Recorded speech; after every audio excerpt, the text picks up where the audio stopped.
Hello friends, welcome back to my channel astro guidance by M K Sahu. हमारा आज का topic है चंद्रमा की सातवीं दृष्टि। जो दर्शक इस चैनल को पहली बार देख रहे हैं या इस चैनल पर पहली बार आए हुए हैं, उनको मैं बताना चाहता हूं कि इस समय हम लोगों ने पराशरी ज्योतिष के थ्रू कुंडली का अध्ययन कैसे करते हैं, इस पर एक श्रृंखला चला रखी है। इस श्रृंखला के अंतर्गत अभी तक हम लोग कुंडली के जो 12 भाव होते हैं उसके बारे में बहुत डिटेल में चर्चा कर चुके हैं।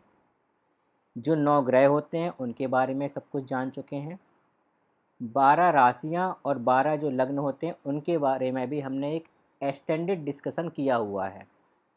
इन सभी सब्जेक्ट्स पर मैंने वीडियो बना रखे हैं। यदि आपको इनमें से किसी भी टॉपिक पर अपना नॉलेज बढ़ाना है या किसी भी टॉपिक का अध्ययन करना है तो आप मेरे वीडियोस को रेफ़र कर सकते हैं। सारे वीडियो इसी चैनल पर पड़े हुए हैं, आप उनको देखें और अपना नॉलेज एनहेंस करें। अब हम स्टार्ट करते हैं अपना आज का टॉपिक, चंद्रमा की सातवीं दृष्टि।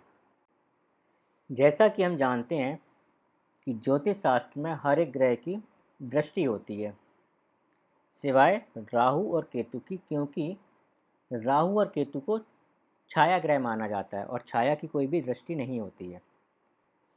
तो जो बचे हुए 7 ग्रह हैं उनमें से 3 ग्रह ऐसे हैं जिनकी स्पेशल दृष्टि भी हैं कुछ। बाकी के जो 4 ग्रह हैं उनकी एक एक दृष्टि है। तो 3 ग्रह वो कौन कौन से हैं? वो हैं मंगल, गुरु और शनि। मंगल की 3 दृष्टियाँ होती हैं, चौथी, सातवीं, आठवीं। गुरु की 3 दृष्टियाँ होती हैं, पाँचवीं, सातवीं, नौवीं। और शनि की 3 दृष्टियाँ होती हैं, तीसरी, सातवीं और 10वीं। इसके अलावा बुध, शुक्र, सूर्य और चंद्रमा, इन सब की एक एक दृष्टि होती है जो हम बोलते हैं सातवीं दृष्टि। तो आज हम बात करेंगे चंद्रमा की सातवीं दृष्टि की। सातवीं दृष्टि कैसे होगी? चंद्रमा जहाँ बैठा हुआ है उस घर से 7 घर आगे। तो यहाँ चंद्रमा बैठे हैं, यहाँ से 7 घर आगे जिस घर में चंद्रमा है उसको भी इंक्लूड करना है। तो 1 2 3 4 5 6 7, तो यहाँ पर सातवीं दृष्टि गिरेगी चंद्रमा की। तो इस सातवीं दृष्टि का जीवन पर, मानव के जीवन पर क्या प्रभाव पड़ेगा, जातक के जीवन पर क्या प्रभाव पड़ेगा, इस पर हम चर्चा करेंगे। इसके पहले मैं बताना चाहता हूँ, जैसे कि मैंने पहले भी बताया हुआ है अपने वीडियोज़ में, आज मैं फिर से वो थोड़ा सा रिपीट करना चाहता हूँ कि सातवां जो घर है वो आपके लिए कुछ ना कुछ चैलेंज लेके आएगा। सातवां घर जो होता है वो आपका अपोजिशन होता है, आपका अपोनेंट होता है। इसको हम शत्रु नहीं बोलेंगे, लेकिन फिर भी ये आपका अपोजिशन वाला पार्ट होता है। जैसे पहला घर क्या है? आप स्वयं हो। सातवां घर क्या है? दूसरे लोग हैं, आपका जीवन साथी है। चौथा घर क्या है? आपकी प्राइवेट लाइफ। 10वां घर आपकी पब्लिक लाइफ। अपोजिट हो गया ना।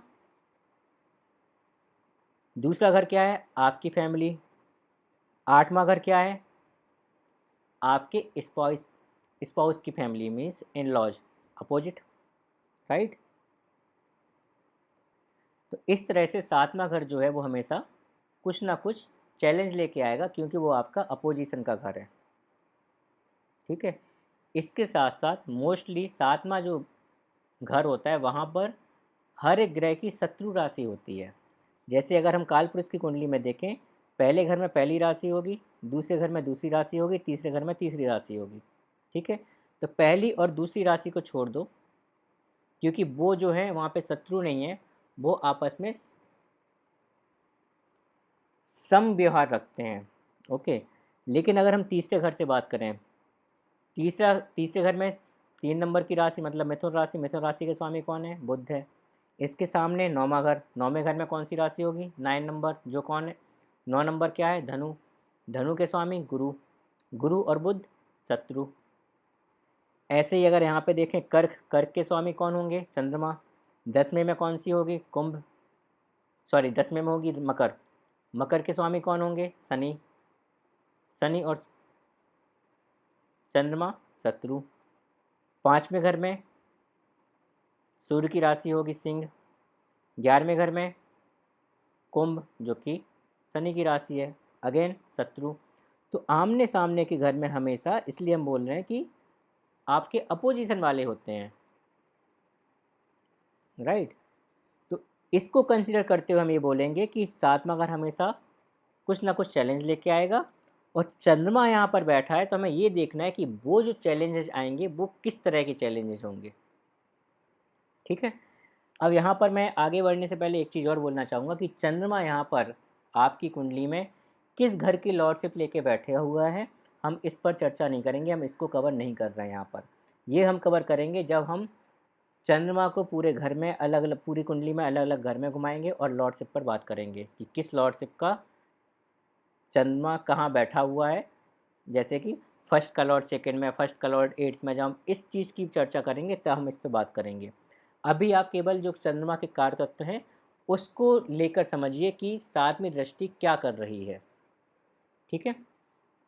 तो चंद्रमा क्या है? चंद्रमा है आपका सेक्रीफाइस, चंद्रमा है आपकी माता, आपके इमोशंस, आपका सबकॉन्शियस माइंड। चंद्रमा है आपका ट्रैवल, कि आप कितनी यात्राएं कर रहे हैं, चेंजेज, उतार चढ़ाव, ये सारी चीज़ें चंद्रमा है। तो जब चंद्रमा अपनी 7वीं दृष्टि किसी भी घर पर डालता है तो वहाँ पर इनमें से कुछ ना कुछ सिग्निफिकेंस को लेकर जाता है, और उसके करस्पॉन्डिंग ही जो है वो चैलेंज वहाँ पे आपको देखने को मिलते हैं। जैसे अभी हम जो बात कर रहे हैं, जैसे हम बात करें, चंद्रमा का एक करेक्टरिस्टिक है इमोशंस। तो हम ये बोल सकते हैं कि चंद्रमा जहाँ पर भी अपनी 7वीं दृष्टि डालेगा वहाँ पे इमोशंस को लेके जाएगा, और इमोशंस के चलते ही आपके लिए थोड़ी सी चैलेंजिंग सिचुएशन पैदा हो जाएंगी। अब इसको हम समझते हैं चंद्रमा को हर एक घर में बैठा के। तो इस कुंडली में चंद्रमा अभी पहले फर्स्ट हाउस में बैठे हैं, 7th हाउस को देख रहे हैं। 7th हाउस क्या है? आपके स्पाउस का है, आपके पार्टनर का, चाहे वो बिजनेस पार्टनर हो या लाइफ पार्टनर हो, आपके रिलेशनशिप का है, आपकी मैरिज लाइफ का है, अन्य लोगों का है, बिजनेस का है। तो हम बोल सकते हैं कि यदि चंद्रमा आपके फर्स्ट हाउस में है तो आप बहुत ज़्यादा इमोशन रखेंगे इन लोगों के प्रति, जो कि आपको एक चैलेंजिंग सिचुएशन में डालेगा। आप अपनी वाइफ के लिए या अपने हस्बैंड के लिए बहुत ज़्यादा इमोशनल होंगे, और वो इमोशन ही आपको प्रॉब्लम में डाल सकता है, जिसके चलते आप कई बार चैलेंजेस को फेस करेंगे। आपको लगेगा कि आपको जो ठोस डिसीजन लेना है आप वो नहीं ले पा रहे हो, आपको जो स्ट्रॉन्ग डिसीजन लेना है वो आप नहीं ले पा रहे हो। यदि आपको कोई बात अपने स्पाइस की सही नहीं लग रही है तब भी आप इस इमोशंस के चलते आप वो ठीक से व्यक्त नहीं कर पा रहे हो और चीज़ें खराब हो रही हैं, आप अपने अंदर ही रखे रखे घुट रहे हो, डिस्टर्ब हो रहे हो आप। चंद्रमा क्या है? डिस्टर्ब भी है, राइट। अब यदि हम यही बात करें बिजनेस को लेके, तो आप अपने बिजनेस को लेके इतने ज़्यादा इमोशनल हो, इतने इमोशनल हो कि जब आपको लॉस भी हो रहा है तब भी आप उसको ठीक से नहीं छोड़ पा रहे हो। आप एक डिसीजन नहीं ले पा रहे हो कि आपको ये बिज़नेस छोड़ के कुछ और बिज़नेस करना है, या आपको कुछ और स्ट्रेटजी अपनानी है, क्योंकि आप जो तरीका अपना रहे हो आप उसको पूरा इमोशन के साथ अपना रहे हो। अब वो इमोशंस इतने ज़्यादा हैं कि यदि कोई आपसे उसके लिए कुछ बोलता है तो उस वजह से आपके रिलेशन भी उससे ख़राब हो जा रहे हैं, जो दूसरा बंदा आपसे कुछ बोल रहा है। आप अपने कस्टमर, जो अन्य लोग हैं, उससे बहुत ज़्यादा इमोशनली अटैच्ड हो, जो कि आपको डिस्टर्ब कर देता है, कभी कभी प्रॉब्लम कर रहा है, ठीक है। तो इस तरह से हम चंद्रमा को देखेंगे अगर फर्स्ट हाउस में है। अब ऐसे ही हम बोलें चंद्रमा अगर सेकंड हाउस में है, 8वीं दृष्टि कहाँ डालेंगे? अपने 7वीं दृष्टि कहाँ डालेंगे? अपने 8वें घर में। 8वां घर क्या है? 8वां घर है आपके ज्योतिष का, 8वां घर है आपके इन लॉज का, 8वां घर है कुछ बहुत भयानक बीमारियां देने का। तो हम क्या बोल सकते हैं? हम बोल सकते हैं कि आप बहुत ज़्यादा इमोशनल हैं अपने इन लॉज के लिए, और वो इमोशंस ही ऐसे हैं जो कि आपको डिस्टर्ब कर रहे हैं। आप किसी पर्टिकुलर सिचुएशन के लिए बहुत ज़्यादा इमोशनल हैं, उसको लेट गो नहीं कर रहे हैं, जिस वजह से बहुत सी आकस्मिक जो घटनाएं हैं वो आपके साथ हो रही हैं, तब भी आप उसको नहीं छोड़ पा रहे हो, लेट गो नहीं कर पा रहे हो। आठवां का ट्रांसफॉर्मेशन का भी है। आठवां घर आपसे बोल रहा है कि आपको ट्रांसफॉर्म करना है, लेकिन आप इतने ज़्यादा इमोशनल हैं कि आप चीज़ों को छोड़ ही नहीं रहे हैं ट्रांसफॉर्म करने के लिए, लेट गो ही नहीं कर रहे हैं। लेकिन यदि चंद्रमा की स्थिति बहुत अच्छी होगी तो आप फ़ौरन उसको चेंज कर दोगे, बहुत जल्दी लेट गो कर दोगे। ट्रांसफॉर्मेशन करने के लिए बोल रहा है, चंद्रमा क्या है, चेंज करना है, आप फ़ौरन चेंज करोगे। ये चीज़ भी हो सकती है, ठीक है। तो आपको ये देखना है कि कौन सी प्रॉपर्टी यहाँ पर आपके लिए सुटेबल हो रही है। लेकिन जनरली क्या है, चंद्रमा इमोशन से जुड़े होते हैं, चाहे अच्छे हों, शुभ हों या अशुभ हों, दोनों केस में इमोशंस आपके ऊपर हावी रहते हैं। अतः मैंने इमोशंस को लिया है यहाँ पर। चंद्रमा जो है वो आपकी अनकॉन्शियसनेस है, राइट। तो यहाँ पर हम ये भी कह सकते हैं कि यदि आप ज्योतिष सीखेंगे, चंद्रमा आपके सेकंड हाउस में है, 8वें हाउस को देख रहा है, तो आप जो ज्योतिष सीखेंगे वो आप अपने सबकॉन्शियस माइंड में सीखेंगे। यदि आप अपने कॉन्शियस माइंड को एक्टिव रख के सीखना चाहेंगे तो आपको प्रॉब्लम्स आएंगी, आपको चैलेंजेस आएंगे। अब यदि चंद्रमा आपके तीसरे घर में है तो 7वीं दृष्टि कहाँ डालेगा, आपके 9वें घर में। 9वां घर क्या है, आपके धर्म का, आपके कल्चर का, आपके ट्रेडिशन का, आपकी न्याय संगत एक्टिविटी का, कि आप जो भी है सही का कितना साथ दे रहे हैं, आपके पिताजी का। तो चंद्रमा यहाँ पे क्या करेगा, चंद्रमा इनके करस्पॉन्डिंग आपको बहुत ज़्यादा इमोशनल कर देगा, जो कि आपके लिए चैलेंज लेके आ सकते हैं। जैसे आप अपने ट्रेडिशन को लेके, अपने कल्चर को लेके बहुत ही ज़्यादा इमोशनल हो। वो इमोशनल आप इस हद तक हो कि यदि कोई भी आपके कल्चर या आपके ट्रेडिशन के लिए कुछ भी बोल दे, हो सकता है वो सही बात भी बोले, लेकिन आप उसको अभी तक गलत तरीके से ट्रेडिशन को फॉलो कर रहे थे या कुछ भी इस तरह की चीज़ें, तब भी आपको बहुत बुरा लग जाएगा, आप उसको लेट गो नहीं कर पाएंगे और वहाँ पर आपको चैलेंजेस आने स्टार्ट हो जाएंगे। आप अपने फादर को लेके बहुत इमोशनल हो सकते हैं। तो इस तरह की चीज़ें आपको चंद्रमा थर्ड हाउस में होकर जब अपनी 7वीं दृष्टि 9वें घर में डालेगा तो इस तरह की चीज़ें कर सकता है। अब यदि बात करें हम, चंद्रमा यदि आपके चौथे घर में है, चौथे घर में चंद्रमा होने का मतलब है कि चंद्रमा अपनी 7वीं दृष्टि आपके 10वें घर में डालेगा। 10वां घर जो होता है वो आपके कर्म का होता है, आपके प्रोफेशन का होता है, आपके कैरियर का होता है। इसका मतलब ये हुआ कि आप अपने प्रोफेशन को या अपने द्वारा किए गए काम को लेकर बहुत ही ज़्यादा इमोशनल हैं। इतना इमोशनल हैं कि यदि आपने जो काम किया है और यदि कोई व्यक्ति उसमें कुछ भी हस्तक्षेप करता है, इंटरफेयर करता है आपके काम में, या आपके किए गए काम को कम्प्लीटली डिसएग्री कर देता है, तो आप बहुत ही ज़्यादा इमोशनली हर्ट हो जाते हैं।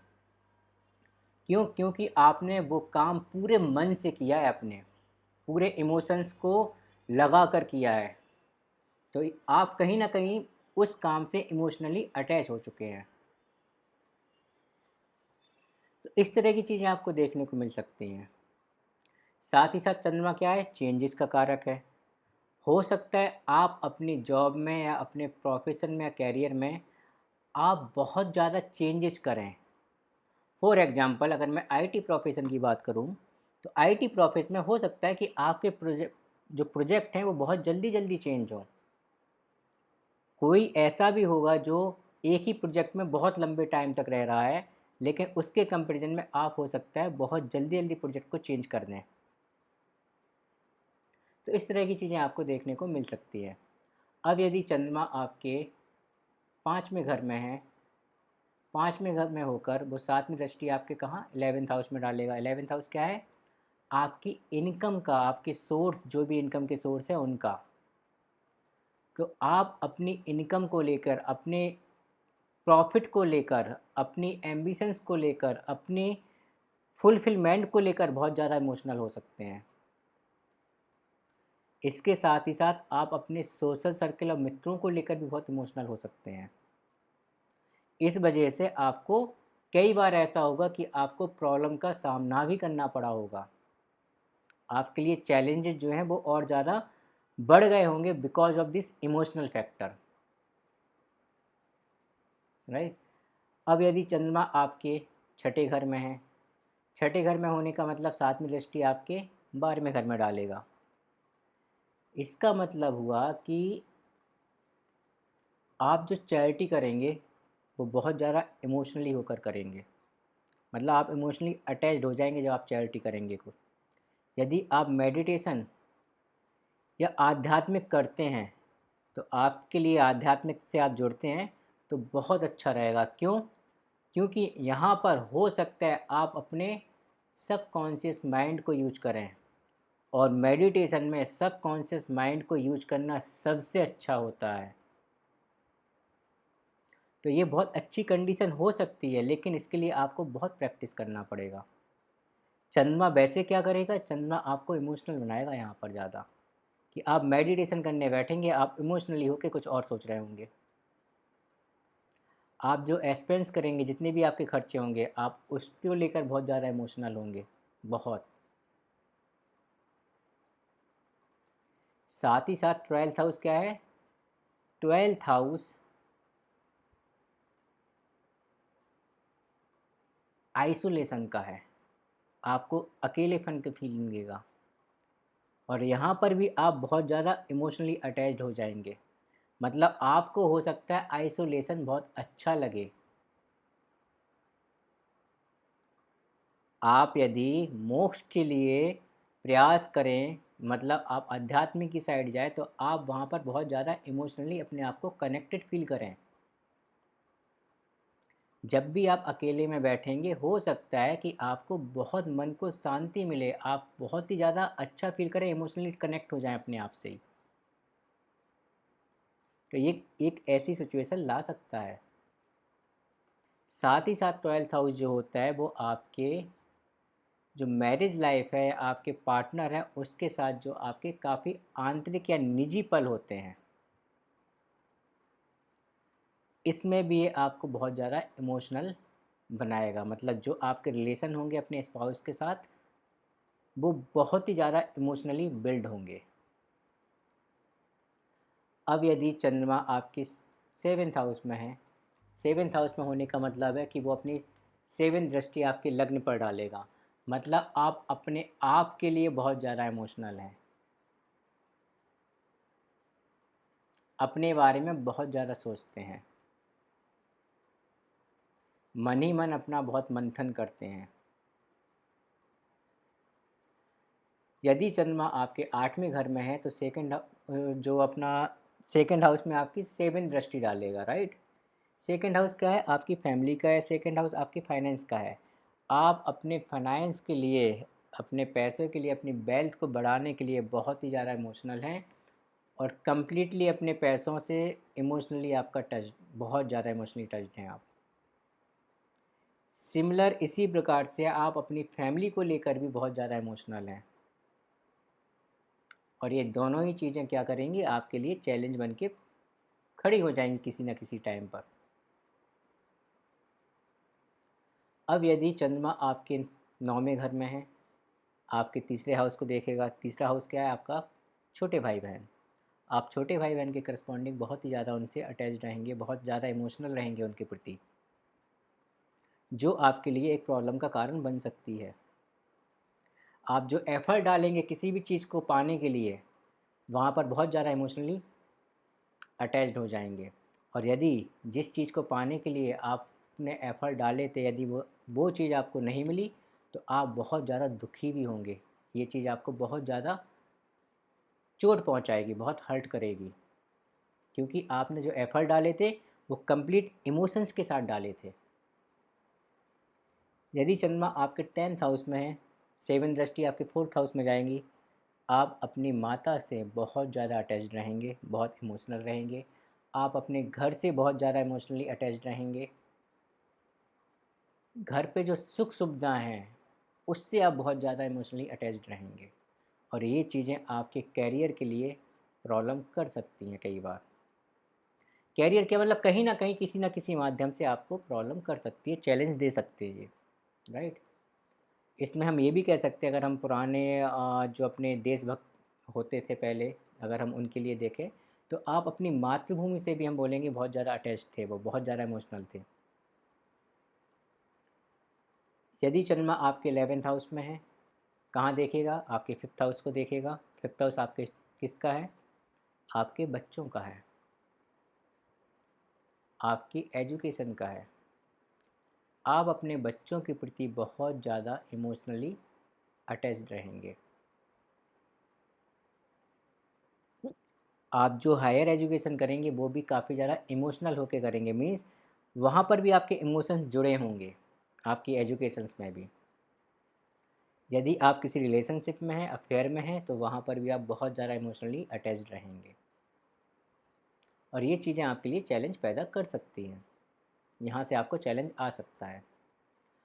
यदि आप चंद्रमा जो है 12th हाउस में लेकर बैठे हैं, 12th हाउस में होने का मतलब क्या है? 7 दृष्टि कहाँ जाएगी? आपके 6th हाउस पर जाएगी। इसका मतलब है कि यदि आप किसी भी अंडर प्रिविलेज लोगों को देखेंगे, उनके प्रति आपके मन में बहुत ज़्यादा इमोशंस पैदा हो जाएंगे। आप किसी गरीब बच्चे को देखेंगे, आप किसी बीमार को देखेंगे, इवन जो नौकर चाकर या जो एम्प्लॉय हैं आपके यहाँ पर, आप उनके प्रति भी बहुत ज़्यादा इमोशनल अपने आप को फील करेंगे। यदि आपने अपने घर में पेट पाल रखे हैं, तो आप पेट के लिए भी बहुत ज़्यादा इमोशनल रहेंगे। तो इस तरह की चीज़ें आपको देखने को मिल सकती है यदि चंद्रमा आपके किसी ना किसी घर में बैठा होगा, वहाँ से जो 7वीं दृष्टि पड़ेगी, वहाँ पर आपको इस तरह के रिजल्ट देखने को मिल सकते हैं। लेकिन इतना याद रखिए कि मैंने ये जो जितनी भी आपको बताया है अभी, यहाँ पर केवल और केवल चंद्रमा को ध्यान में रख के बताया है। बहुत सी चीज़ें डिपेंड करेंगी चंद्रमा के साथ कौन से ग्रह बैठे हैं, या चंद्रमा जहाँ दृष्टि डाल रहा है वहाँ पे कौन से ग्रह बैठे हैं, वहाँ पर किस और ग्रह की दृष्टि पड़ रही है, कौन युति में है। तो बहुत सी चीज़ें डिपेंड करती हैं, लेकिन आपको इस तरह के कहीं ना कहीं इस तरह के आपको इमोशंस देखने को मिलेंगे। तो इसी के साथ हम आज का ये वीडियो यहीं पे समाप्त करते हैं। आज के लिए इतना ही। नमस्कार।